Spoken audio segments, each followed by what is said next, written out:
Um, I have always wanted to do a reaction video to British people stuff that we don't do in America because I always see British people are reacting to things in America that they don't have in Britain.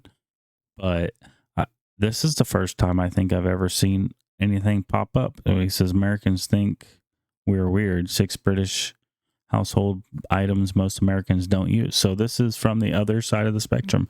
Maybe I can react to some British things that we don't do in America because, like I said, I've always wanted to do this and the opportunity is presenting itself. So here we go. Hello, I'm Lawrence and I'm on a quest to uncover all of the memos that Britain and America lost in the pond, and one of those memos pertains to household objects. Why the music, man? I'll try to upload this. We'll see what happens. As you all know, one of my favourite things to do on this channel is look at some of the smaller details of how Britain and America are so very, very different. And from Britain to nighttime, this includes some of the things that we keep around the house. Like the shot glass. And so today I'm going to take a look at 6 British household items that are way less common in American homes. So be sure to stay tuned until the end when I'm going to ask you what you think the common denominator was between all of these items, except for the fact they're more popular in Britain. In the meantime, probably because we don't need them in America. Otherwise we would probably have it. eggs. And you might be thinking, eggs aren't a British specific item. What are they doing on this list, Lawrence? And to that I would say stop being so impatient. Lawrence. Because I was about to get to that point, because it's less to do with the eggs themselves and more to do with what they sit in. This is... They sit in an egg carton. What's wrong with the egg carton? What do y'all do with your eggs, British people? An egg cup. And an egg cup is... Don't tell me you got an egg cup for every freaking egg. It's absolutely essential in British life to especially children. And how does it work? Well, you boil an egg so that the yolk inside is runny, and this allows the British child... No, you don't. You do not. You either cook it all the way through or you fry them where the middle is runny, and that's called an over easy egg. But you don't boil them till they're runny in the middle. Child and anybody who never grew up to take what is known as bread soldiers. That's where you take... Those breads almost look like they should have been French. Was it French? No, not French. What is the name of it? I know that it's got a name. I'm having a brain fart, y'all. French toast. Is that a it? Slice of bread, and then you slice it into smaller slices of bread that become suitable for dipping into the egg yolk. You then eat that, and you keep going until all of the yellow yolk is done. And then here's the best bit. You are left with just the white of the egg, which then becomes the remaining part of the meal. And now that I've said it out loud, I realize how bonkers that sounds. It doesn't sound that great. It sounds as bad as beans on toast. But the only time that I've seen an egg cup for sale in America was as a novelty item in a gas station. And when you speak to Americans about it, they are by and large unaware of the existence of egg cups. And I know what you're thinking, you Lawrence, you can't live off egg soldiers. And you're right, so every summer I buy myself some fresh veg and say to myself, this is the year where I finally become the kind of person who makes salmon on a Tuesday. Then 3 days later I discovered a liquefied cucumber at the bottom of the fridge and ordered takeaway instead. That's why I'll make salmon on any day of the week. Why does it got to be a Tuesday? I've been eating Factor. Factor delivers chef-crafted... I am not sitting through this. I should have known from the music there was going to be some kind of and no cleanup. ad. The meals are fresh. They're Southwest myself. And apparently for healthier lungs. I use Factor and use CPFB code LIT. If y'all feel like for it. One whole Factor customers with code and qualifying auto-renewing subscription purchase. I've spoken We're still talking which is about what it? we tend to do in the UK. All But we don't right. usually house the wash. I've spoken before on this channel about how American kitchens don't usually house the washer and dryer, which is what we tend to do in the UK. But because our kitchens and houses in general in the UK are quite small, some of us don't even have dryers. We might... And why not? Well, I mean, it's kind of hard to not have a dryer now. They got some units that are a washer and dryer all in one. occasionally have washer-dryer hybrid sets, which seem... Oh. seem to be less popular in the United States, but a lot of the time we're looking to other means to get our clothes dry. This can I mean, here in America, we also hang them on lines, but anymore, everybody's got a dryer. include an outdoor washing line, which I've spoken about before. There you go. We do that in America as well. Matter of fact, we hang a lot of stuff up that has like decals on it. Not decals, like the vinyl, like you don't want it to fade. Anything you don't want to fade or shrink or get messed up in the dryer, we hang up. So we don't put everything in the dryer. But one that I've talked less about and is less commonly found in America. We have something like that in our house. So I don't know what he's talking about being less common.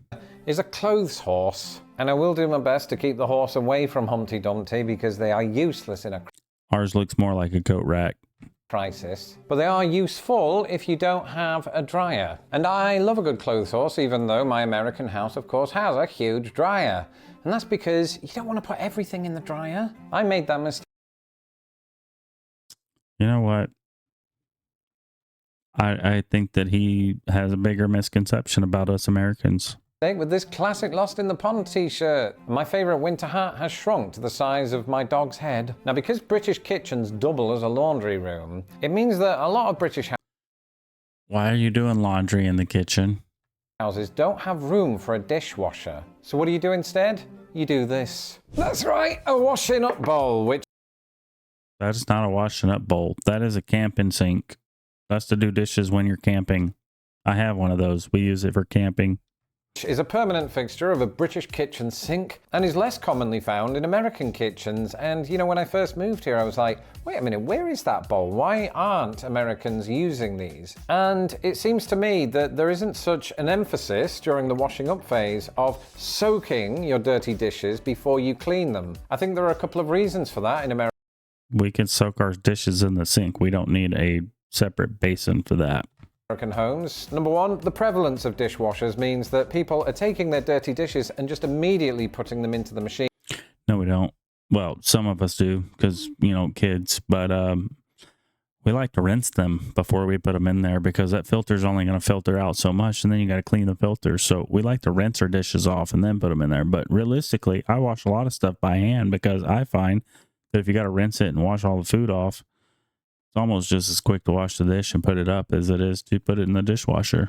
And running that, and that's fine. Because a lot of British people hand wash dishes, it is beneficial to soak them first in order to get off the grime and the scum. But one of the other reasons that Americans don't typically I heard that British people don't rinse off the soap. They just wash it and let the soap dry on the dish, and that is nasty. use these things is that American kitchen sinks often come with food disposal units. So there's less of a need here to protect the plumbing of your sink from getting We don't have that. food in it because the mechanism within inside your sink takes care of it anyway. That said, we have one because just as earlier I told you that certain garments don't belong in the dryer, certain specialty dishes don't belong in the dishwasher. So I still soak mine, but I do rinse off the suds. We don't put our knives in the dishwasher, certain set of knives, which we need to get some new sets because ours are kind of been through the ringer. Cute. Oh, that's really hot. Ow! Even though electric kettles were invented right here in Chicago, Americans on the whole don't typically have these in their kitchens. And I know That's because we can just boil water on the stove. there'll be Americans in the comments saying, actually, Lawrence, I've got an electric kettle. I would say, yes, but I think you are the exception that proves the rule. In Britain, it's the other way around. If you don't have one of these, you are very unusual. And that shouldn't really come as a surprise to anybody. Britain is a country Probably because we don't do as much tea time as y'all do. We make tea for the week, like sweet tea. that is known for its tea drinking, whereas Americans often gravitate toward iced tea that doesn't require It's not iced tea, it's sweet tea. a kettle. But if they are going to use a kettle, on the whole, they'll use one of those stovetop ones. And I have to say, as somebody who has No, we don't. one of those himself, in addition to this, That looks like some rich people shit.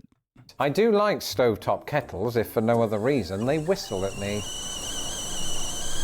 But in It reminds me of everything you'd see in like a rich people movie.